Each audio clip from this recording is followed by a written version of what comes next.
सभी को नमस्कार। करियर फर्स्ट चैनल पर आप सबका स्वागत है। आज का डिक्टेशन लिखने के लिए तैयार रहें। Ready, start. दुर्भाग्य से जब गांधी जी के लिए ऐसा समय आया कि जब वह अपनी आवाज़ केवल इसी देश में ही नहीं बल्कि संसार के सभी देशों तक पहुंचा सकते थे और अपना संदेश दे सकते थे, ठीक उसी समय वह हमसे छीन लिए गए। परंतु उन्होंने लिखकर, कहकर और उससे भी अधिक अपने जीवन में बरत कर जो कुछ दिखला दिया है वह हमारी सभी समस्याओं को हल करने के लिए काफ़ी है, यदि हम ठीक रूप से समझें और काम करें। हम गांधी जी की सारी सीख केवल एक ही चीज़ में सीमित कर देते हैं और जो दूसरे विषय हैं उनसे अपने मतभेद स्पष्ट रूप से प्रकट किया करते हैं। उनके जीवन काल में उनका जीवन किस प्रकार का था उस ओर हमारा ध्यान नहीं जाता। इसलिए मैं तो यही चाहता हूँ कि जो मौलिक चीज़ें हैं उनको यदि हम ठीक रूप से समझ पाएँ तो हमारे लिए उन समस्याओं को हल करने का मार्ग भी शायद ठीक रूप से निकल सके।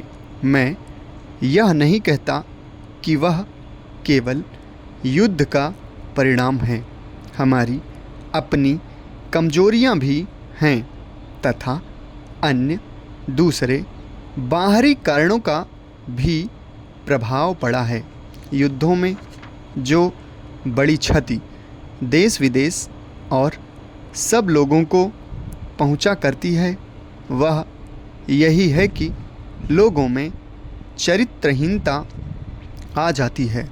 उनमें कितने प्रकार के दोष आ जाते हैं। उन दोषों से वे लोग भी जो स्वयं युद्ध में न पड़े हों परंतु किसी न किसी रूप में उनका उनसे कोई संबंध हो अपने को नहीं बचा सकते। विगत महायुद्ध का एक बड़ा बुरा प्रभाव सभी देशों पर पड़ा है। संसार भर के लोग इस बात को मानते हैं कि आज हमारा नैतिक स्तर पहले की अपेक्षा निम्न कोटि का हो गया है और उससे हम इस देश में भी नहीं बचे हैं। मेरा अपना मानना है कि नित्य विद्वान और वीर इस धरा की गोद में जन्म लेते रहे हैं, लेकिन वायुमंडल में धुंधलाती काली पाश्चात्य सभ्यता ने उन्हें भीरू बनाने का जो षड्यंत्रपूर्वक बिगुल बजा रखा है उसके कारण आज हमारे भाई बहन अपनी पहचान, संस्कृति, सभ्यता से भी दूर होते दिखाई दे रहे हैं। एकात्मकता की शक्ति देश से क्षीण हो रही है।